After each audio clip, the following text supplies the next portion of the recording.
Are your parents alive? Yeah. How old are your parents, if you don't mind? 70. Okay, and where do they live? In different parts of Washington State. Okay, did you see them Yeah. pretty often? Once to 3 times a year. Okay, so let's say they live to be 78, which is I hope they don't, but let's say that they live to the average age. So you see them you said once to 3 times? Yeah. Okay, no you don't. It means you're gonna see them 16, if you see them twice a year, you're gonna see them 16 more times. When you look at it that way, you're like, what? You don't have 8 years with them, you have 16 times with them. And that's the shift in my life. And that's the way I look at things. That's a fundamental shift in the way that I looked at situations 6 months ago. And it's created urgency, it's created a need to just like not put stuff off and to recognize like what's on your list of things that you want to do. So how is turning 50 affecting the way that you think? I'm super curious. It's just realizing that like it went so fast and realizing that there's so much that I want to do and being aware that your 70s are a different decade than your 40s and 50s. Then you have 20 years left. And when you put it in perspective of how many weekends there are, you know, there's only 52 weekends, and you start to look at it like that, you're like, I'm gonna be 80 in 30 years. It's scary. You know, I got kids. It's scary because there's a lot I want to do. I feel like I haven't done anything compared to what I want to do and the opportunities. So, you know, it just, how do you manage your time? I never thought like that. I thought I'm going to live forever. And you know, I'm bulletproof and all that stuff, and I'm not. And when you turn 50, shit happens. Friends get sick, you know. You know, take advantage of the opportunity that you have at this age and the people that you know to create amazing, to build your life resume. It's what I talk about all the time, you know. It's like, you have the work resume, so what? That means nothing if you're not building up your life resume. Yeah. There's only 2 kinds of moments, man. Like the moments that happen, 9/11, you know exactly where, you will never forget that, but you didn't control that. It just happened. There are moments like that where you have no control over, that you just remember because they're so vivid. Right. And then you have the moments that you have control over, that you know, that you circle, that you create, that you put in a position to happen. And that's, you know, kind of how you build this life resume. And that's what I would that's what I hope my kids do. You know, I hope they have a life filled with memories.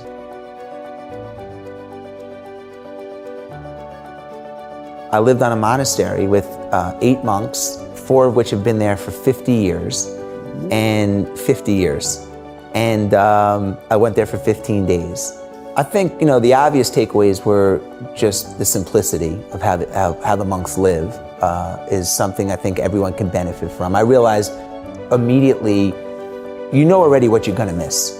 You're gonna miss your family and your kids and your friends and some of the comforts. You know, I didn't want to give away some of the comforts that I had, but you also realize that how much, at least I did, in my daily life, how much time I spend and worry I spend on things that are irrelevant.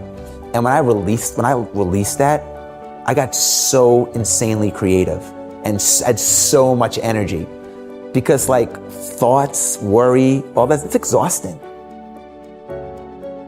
Well, I think like everybody, I feel overwhelmed a lot still, even though I'm older now and I've had some success and failure, but I still have a lot of arrows that come at me all the time. Requests for my time, challenges at work, challenges raising kids. Being in a marriage, you know, is not easy. I mean, we have a great marriage, but it's not easy, it's work. Sure. And it's overwhelming. So for me, I think part of it is always having something big on my calendar that I can look forward to. Every other month, I try to put something on my calendar for a weekend that I can really look forward to, so it helps me get through the tough times. And I like to have at least one really big challenge a year that kind of centers me and keeps me honest. And that's really helpful for me. And then the other thing that I do that really helps is I have a journal, and I just take everything that's on my head and I keep it in a master journal. Doesn't mean I'm gonna get to it, doesn't mean it goes away, but it gets out of my head and it goes somewhere else to free up space in my head. And then I'll just work it off, or I'll prioritize it from the master list. But just the act of taking all the stuff that's in your head putting it on paper in one place where it lives is like really freeing and energizing.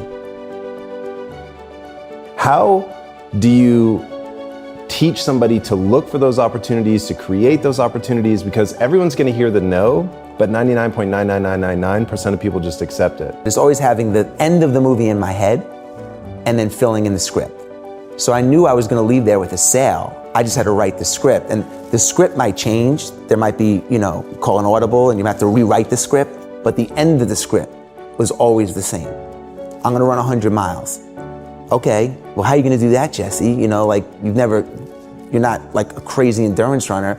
Well, then let's think backwards of how, but it starts with the end scene in the movie, even the exit. Okay, we're going to build this to sell. I don't know who I'm going to sell it to. But that's sort of been always kind of the mentality. And I think the second point to that is once you get over the fear of being embarrassed, no one likes to be embarrassed. But once you get over being scared of being embarrassed, it's super liberating. And it allows you to go into lanes that otherwise you wouldn't go into. And everybody's wired differently. Everybody's wired completely different. It's hard to rewire someone to be, comfortable taking risks, comfortable with being embarrassed. And I think it comes from having a lot of egg on your face and learning along the way. I've always been like, let me get my foot in the door and I will figure it out. I will hire people that can help me figure it out. I can go to experts to help me, but they usually won't help me get in the door. So let me take the first step. And then once you have momentum, you can ride the momentum. So that's always been my MO, It's always been in everything. You mentioned living with the SEAL, when Goggins came, all that stuff. It's just been like welcoming the unknown and being open to whatever comes of it and learning from it. Well, networking's been a big part of my life forever. When I was 24 years old, I wrote 10 letters a day, thank you notes to anyone that came into my life that impacted me. And it could be, even if I didn't know you, but I saw your show and I was like, you know what, Tom, you've had some amazing guests I've really benefited from. I would just write you a handwritten note because one, the handwritten note shows intent.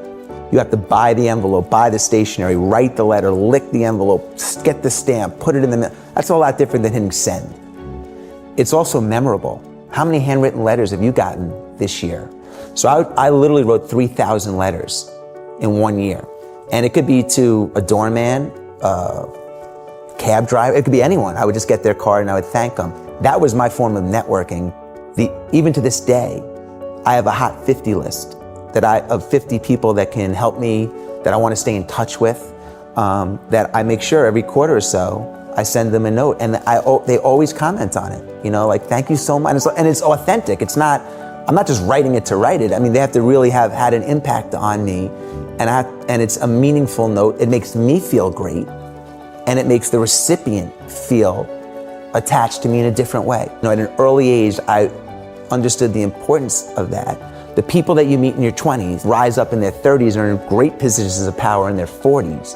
You don't know when you're in your 20s who's gonna make it and who's not. So, you treat everybody properly and respectfully, and you stay in touch. And very often those relationships merge their heads years later, decades later. Pretty much all of us, myself included, we live in a world of routine. Routines are comfortable, but routines can be a rut. And when you're in a routine, the clock goes fast. It goes fast. I was 35 yesterday. Wow. When you're in a routine, get up, get the kids ready, take them to carpool, go work, come out, boom, day over, next day. It's like, and then if you don't get out of the routine and take advantage of those 5 weekends a year, creating whatever, you wake up and you're 60 and 70 or 50 or 40 or whatever, and you're like, man, my knee's messed up. I always wanted to do that, but now I can't do that. Man, like you just don't know.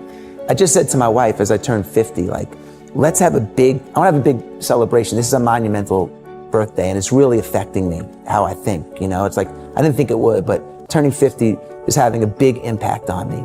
And I said, when I was 25, I had a big party in New York City where I was living, and I want to kind of replicate that. And she said, wow, honey, think about all the things that you've accomplished in the last 25 years. And I'm like, I appreciate it, but compared to, I haven't done anything. compared to the potential and what I want to do, you know? And she said, well, then think about the things that you love to do over the last 25 years. What are the things that you love to do? And who have you loved to do them with? And for me, it's been the races, the travel, the this and the that. She said, well, look, put as much of that on your plate as you can with the people that you love to do it with in the next 25 years of your life. And that's sort of my mission statement.